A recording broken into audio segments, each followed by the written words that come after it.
저 짝으로 가면 조선군이 있을 겁니다. 거기로 가야 합니다. 1592년 5월 4일 개성. 임금의 행렬이 북쪽을 향해 달리고 있었습니다. 아니, 도망치고 있었습니다. 불과 20날 전만 해도 한양 경복궁에 앉아있던 조선의 왕 선조가 지금 이 순간 목숨을 걸고 평양을 향해 달리고 있었습니다. 전하, 잠시 쉬셔야 합니다. 신하 윤두수가 말에서 내렸습니다. 하지만 선조의 얼굴에는 휴식 따위 할 여유가 없었습니다. 그의 눈빛은 공포로 가득했습니다. 윤경, 묻겠소? 선조가 떨리는 목소리로 물었습니다. 적병의 숫자가 얼마나 돼요? 그리고 그중 절반이 우리나라 사람이라는데 그것이 사실이요? 이 영상이 도움이 되셨다면 구독과 좋아요 부탁드립니다. 여러분의 관심이 더 좋은 역사 이야기를 만드는 힘이 됩니다. 윤두수는 대답할 수 없었습니다. 임금이 던진 질문은 질문이 아니었습니다. 그것은 조선이라는 나라가 마주한 가장 끔찍한 진실이었습니다. 왜군 16만 중 절반에 가까운 숫자가 조선 백성이라는 보고가 있었습니다. 길을 안내하고 군량을 나르고 심지어 함께 칼을 들고 있다는 것이었습니다. 그런데 왜일까? 왜 조선의 백성들이 왜군의 편에 섰을까? 그 대답을 찾으려면 전쟁이 시작되기 전으로 돌아가야 합니다. 1590년 조선은 평화로웠습니다. 200년 가까이 큰 전쟁 없이 태평성대를 누리고 있었습니다. 한양 거리는 활기가 넘쳤고 과거 시험장에는 젊은이들이 모여들었습니다. 하지만 그것은 양반들의 세상 이야기였습니다. 경상도 어느 마을 30대 농부 한 사람이 밤새 논두렁에 앉아 하늘만 바라보고 있었습니다. 그의 눈에는 눈물이 맺혀 있었습니다. 며칠 전 고을 아전이 찾아와 군포 세필을 독촉했습니다. 세필이라니, 우리 집은 나 혼자뿐인데. 그의 아버지는 이미 돌아가셨습니다. 3년 전의 일이었습니다. 하지만 고을에서는 죽은 아버지의 이름으로도 군포를 걷어갔습니다. 백골징포, 죽은 사람에게도 세금을 거두는 제도였습니다. 더 기가 막힌 것은 그의 어린 아들이었습니다. 겨우 3살배기였습니다. 아전은 그 아이의 이름으로도 군포를 요구했습니다. 황구첨정, 갓난아기에게도 군포를 물리는 제도였습니다. 한 집에 3사람 몫을 내라니, 배세필이면 1년 농사의 절반이 넘는 돈이었습니다. 도저히 낼 수 없었습니다. 마을 사람들이 모두 같은 처지였습니다. 어떤 이는 집을 팔았고 어떤 이는 밤중에 짐을 싸서 도망쳤습니다. 전라도의 한 과부는 더 비참했습니다. 남편이 세상을 떠난 지 1년이 지났는데도 고을에서는 남편의 군포를 독촉했습니다. 돈이 없다고 하자 아전은 차가운 목소리로 말했습니다. 그럼 몸으로 갚으시오. 여인은 그날 밤 한강에 몸을 던졌습니다. 이것이 평화로운 조선의 진짜 모습이었습니다. 양반들은 한 푼의 군포도 내지 않았습니다. 그들에게는 면세 특권이 있었습니다. 오직 가난한 백성들만이 이 지옥 같은 세금을 감당해야 했습니다. 1592년 4월 13일 부산포에 외선 수백 척이 나타났습니다. 조총으로 무장한 왜군 16만이 상륙하기 시작했습니다. 부산진 첨사 정발이 1500명의 군사로 막아섰지만 단 하루 만에 무너졌습니다. 4월 15일 동래성이 함락됐습니다. 부산에서 동래까지 이틀. 5월 2일 한양이 함락됐습니다. 부산에서 한양까지 20날. 조선 팔도를 가로지르는데 고작 20날이 걸렸습니다. 믿을 수 없는 속도였습니다. 왜군이 그렇게 강했던 걸까? 아니었습니다. 조선군이 싸우지 않았기 때문이었습니다. 정확히 말하면 싸울 수 없었습니다. 군사가 없었습니다. 서류상으로는 30만 대군이 있었지만 실제로 모인 군사는 10분의 1도 되지 않았습니다. 백성들이 도망쳤기 때문이었습니다. 군포를 피해 수탈을 피해 이미 수만 명이 산속으로 사라진 뒤였습니다. 그리고 선조는 도망쳤습니다. 적이 한양에 들어오기 하루 전 임금은 밤을 틈타 도성을 빠져나갔습니다. 백성들에게는 한마디 알림도 없었습니다. 다음 날 아침 백성들은 텅 빈 궁궐을 발견했습니다. 임금이 사라졌습니다. 조정이 사라졌습니다. 나라가 사라졌습니다. 그날부터 한양의 백성들은 고아가 됐습니다. 5월 3일 새벽 한양 성문 앞 수천 명의 백성이 궁궐로 달려갔습니다. 임금을 찾기 위해서였습니다. 하지만 경복궁은 텅 비어 있었습니다. 대전도, 편전도, 임금의 침소까지 모두 비어 있었습니다. 전하께서 도망가셨다. 누군가의 외침이 울려 퍼졌습니다. 백성들의 얼굴이 일그러졌습니다. 분노와 절망이 뒤섞인 표정이었습니다. 한 노인이 바닥에 주저앉아 통곡하기 시작했습니다. 우리를 버리고 가셨구나. 우리를 버리고. 그날 밤 한양은 불타올랐습니다. 백성들이 직접 불을 질렀습니다. 조세를 기록한 장부가 있는 관청을, 군포를 보관한 창고를, 양반들의 저택을 모두 태워버렸습니다. 200년간 쌓인 분노가 한꺼번에 폭발했습니다. 선조의 행렬은 북쪽으로 달렸습니다. 개성을 지나 평양으로, 평양을 지나 의주로 향했습니다. 가는 곳마다 백성들의 저주가 따라왔습니다. 개성에서 한 백성이 선조를 보자마자 소리쳤습니다.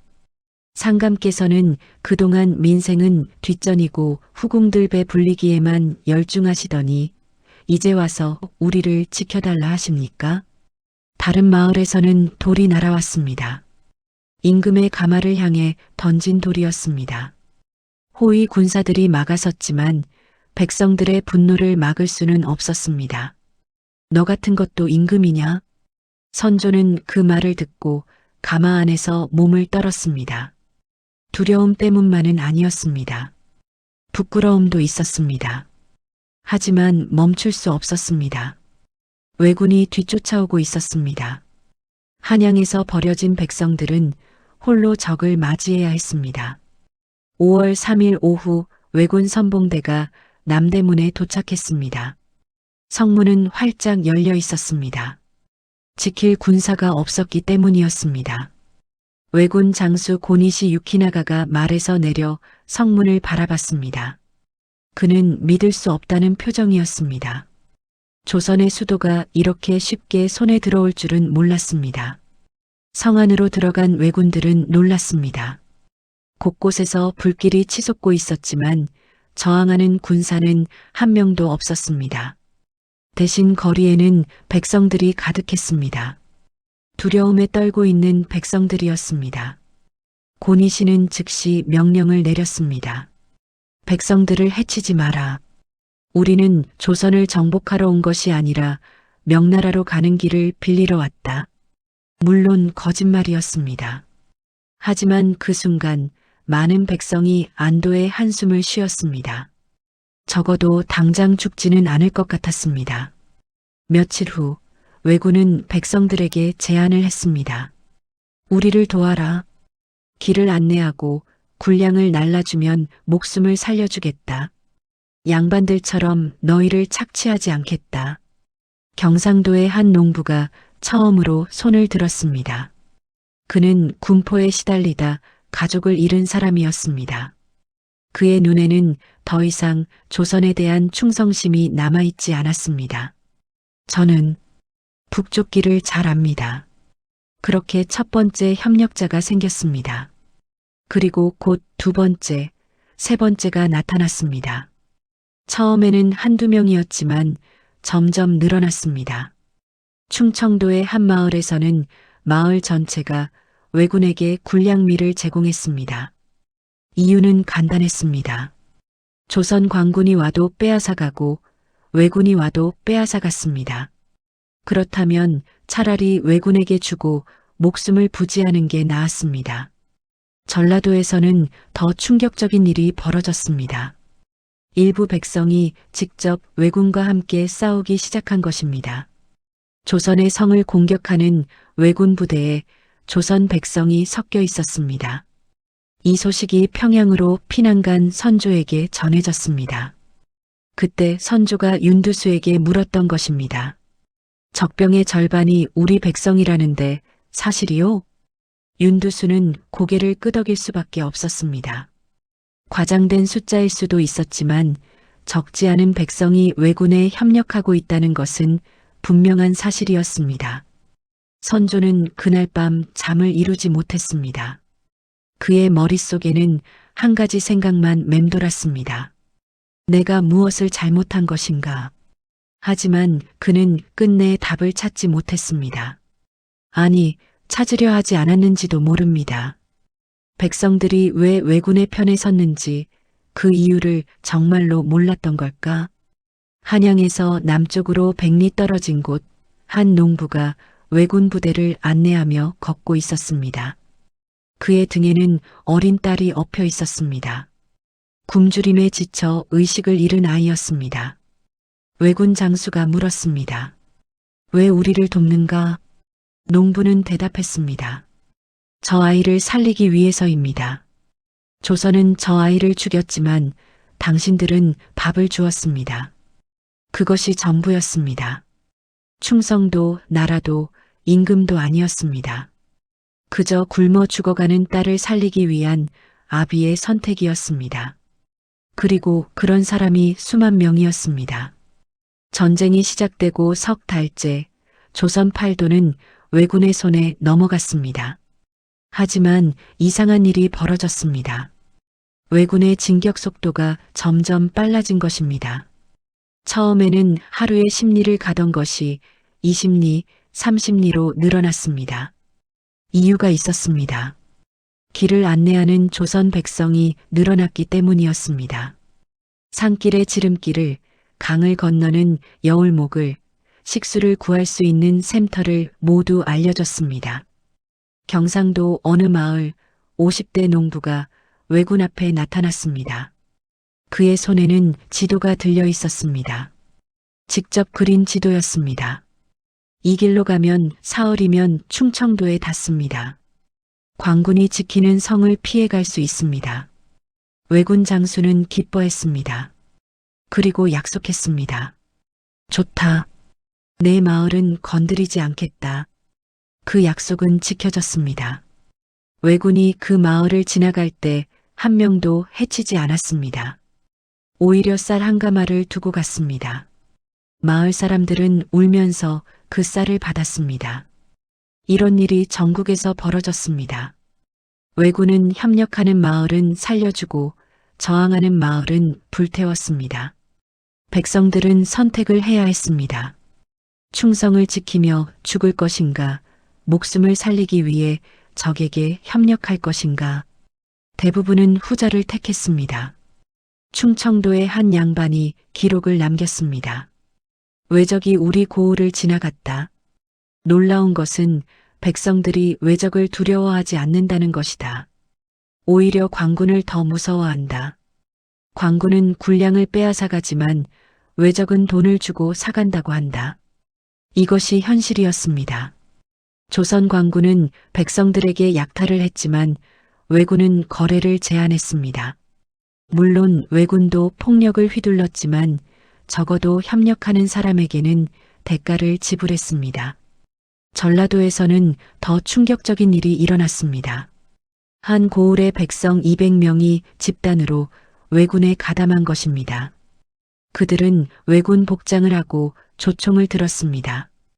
완전한 왜군이 된 것입니다. 이유를 물었을 때 그들은 이렇게 대답했습니다. 조선에서는 우리가 개만도 못했습니다. 군포를 내지 못하면 매를 맞고 양반을 만나면 길에서 비켜서야 했습니다. 하지만 왜군은 우리를 동등하게 대합니다. 같이 먹고 같이 싸웁니다. 신분 차별, 그것이 또 하나의 이유였습니다. 조선에서 평민으로 사는 것은 지옥이었습니다. 평생 양반 밑에서 고개를 숙이며 살아야 했습니다.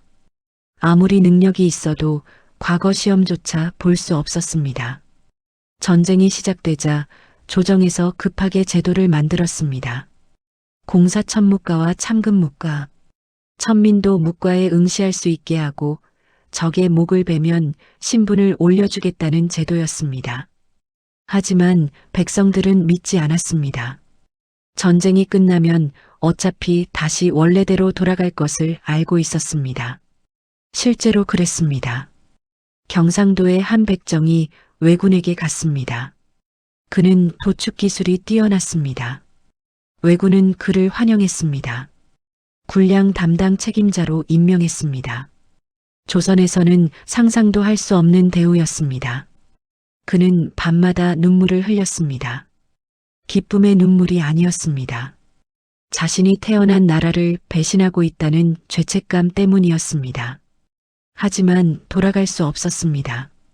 조선으로 돌아가면 그를 기다리는 것은 다시 백정이라는 굴레뿐이었습니다. 1592년 7월 평양성 전투. 왜군이 평양을 포위했습니다. 선조는 또다시 도망쳐 의주로 향했습니다. 평양성을 지키는 조선군은 1만 명이었습니다. 왜군은 2만이었습니다. 그런데 그 2만 중 3천 명이 조선 백성이었습니다. 평양성 성벽 아래서 조선 백성이 조선성을 공격하고 있었습니다. 성벽 위에 조선군 한 명이 아래를 내려다봤습니다. 그리고 깨달았습니다. 저 아래서 사다리를 세우고 있는 사람이 자기 마을 사람이라는 것을.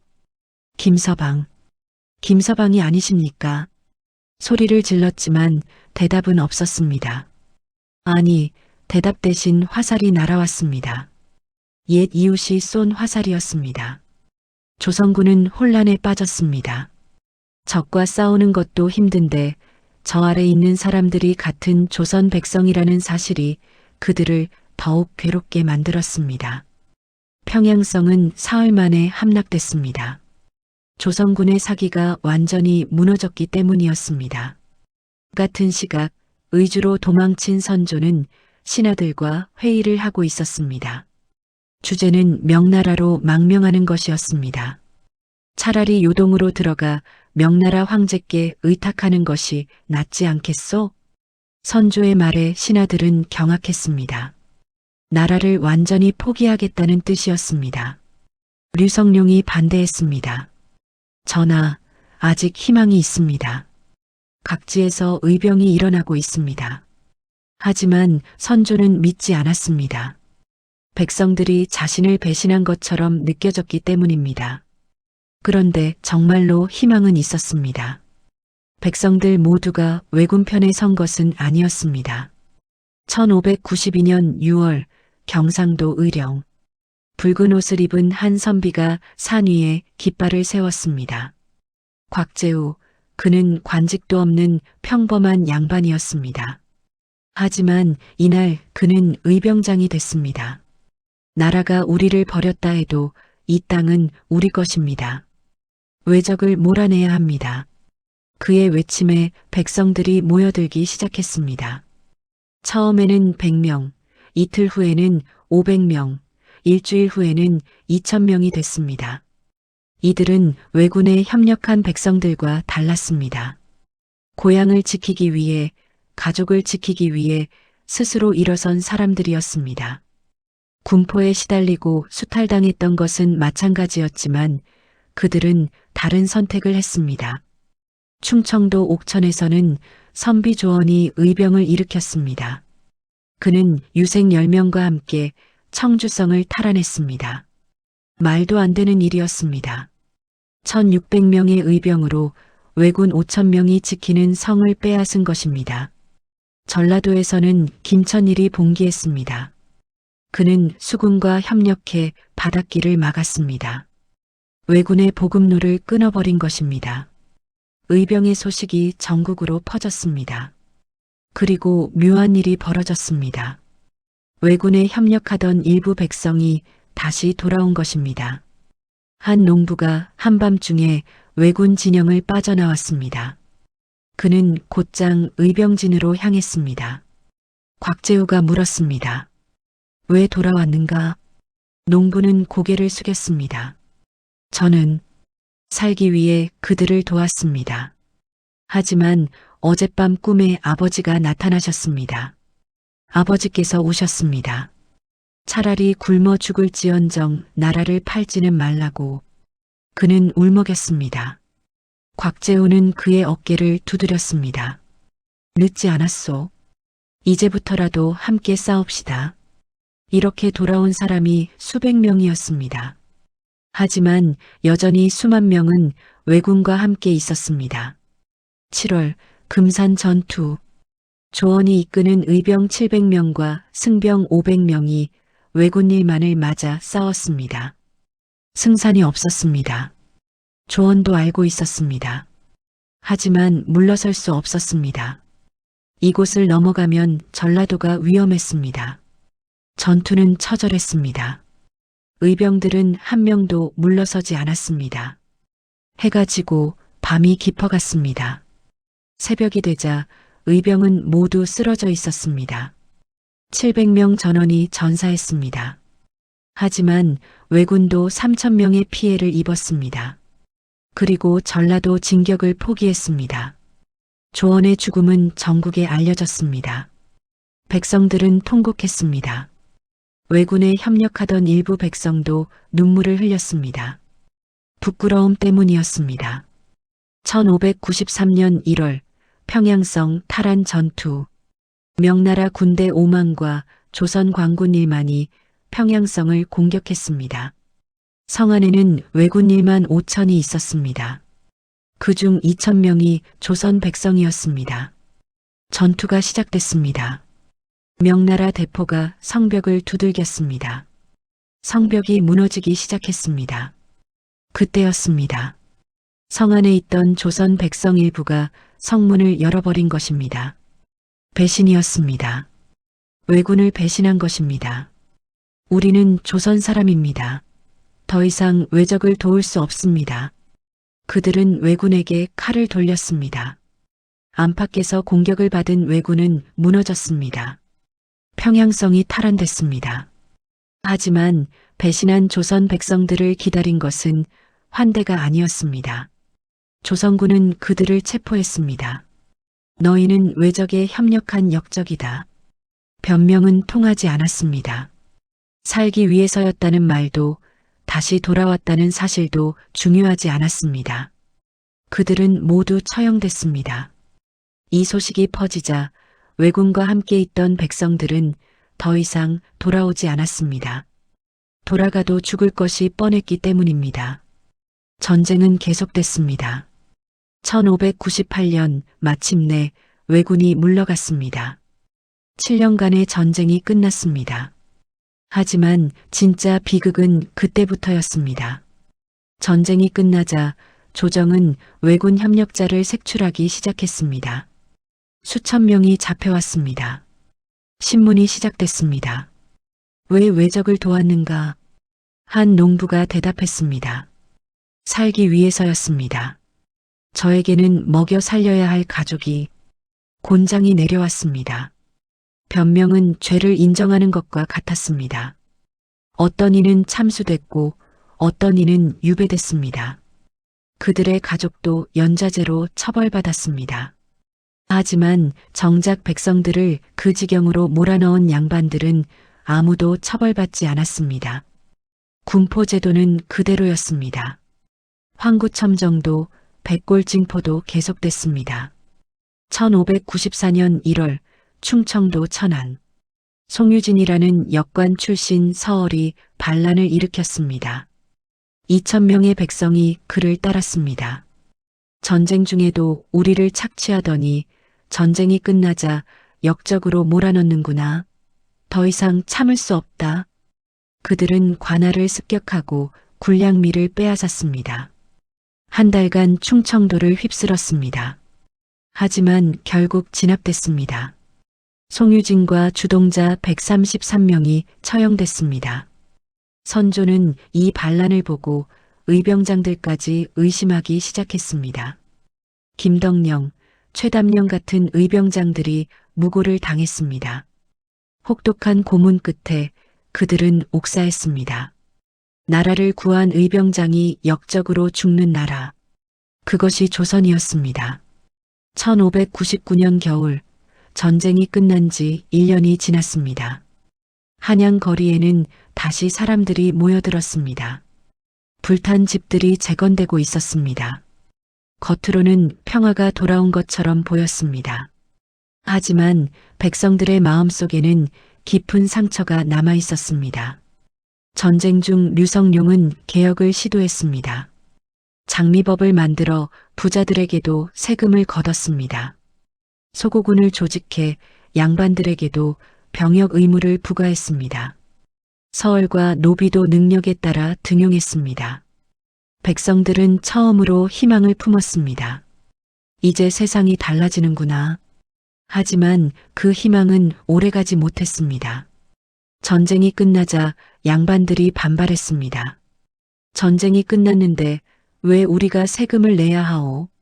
천한 서얼들을 관직에 앉힌다는 것은 나라의 기강을 무너뜨리는 일이오. 선조는 양반들의 편을 들었습니다. 류성룡은 탄핵을 받고 쫓겨났습니다. 그가 만든 개혁 정책들은 모두 폐기됐습니다. 백성들은 배신감에 치를 떨었습니다. 전쟁 중에는 백성을 위한다고 했지만 결국 다 거짓이었습니다. 그로부터 29년 후인 1627년 정묘호란이 일어났습니다. 후금군 3만이 쳐들어왔습니다. 양반들이 의병을 모집하려 했습니다. 하지만 백성들은 움직이지 않았습니다.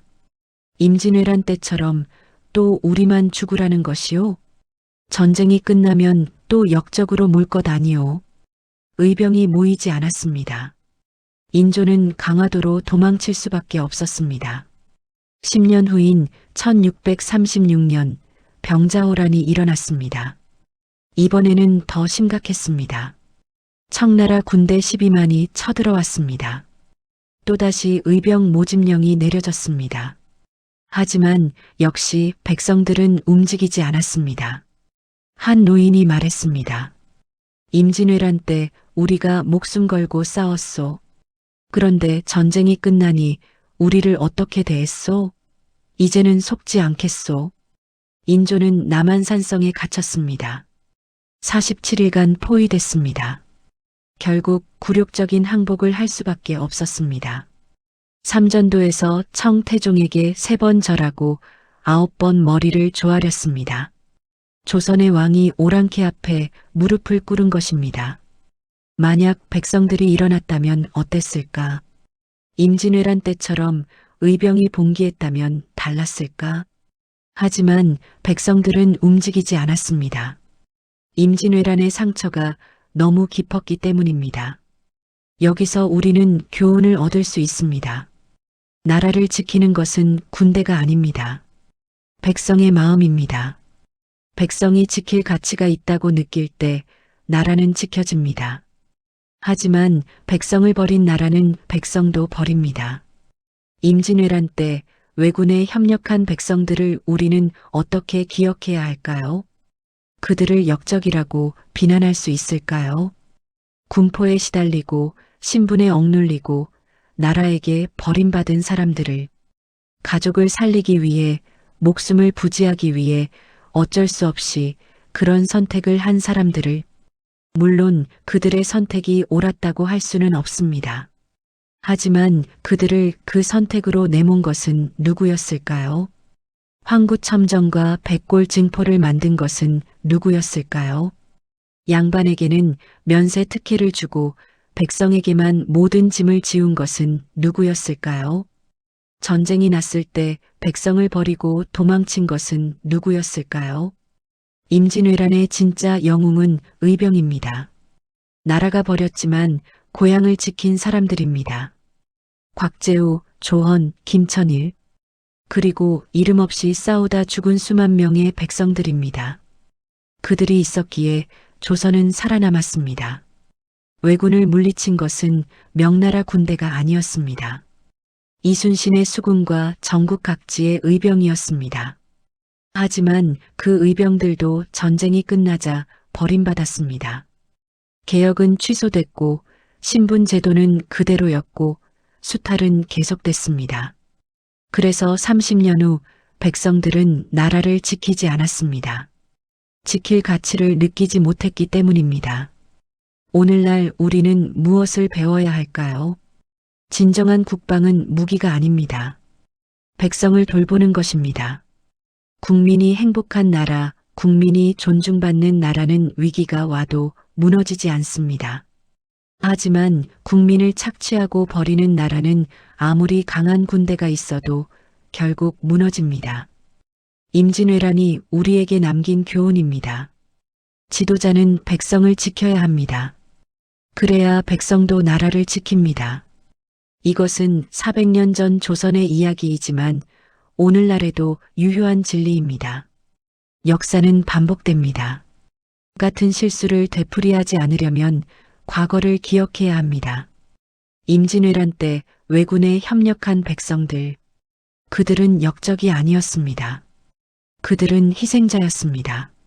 잘못된 제도와 무능한 지도자의 희생자였습니다. 그리고 정말로 나라를 구한 의병들, 그들을 우리는 영원히 기억해야 합니다. 오늘 이야기가 여러분에게 의미 있었다면 구독과 좋아요 부탁드립니다. 다음에는 더 좋은 역사 이야기로 찾아뵙겠습니다. 감사합니다.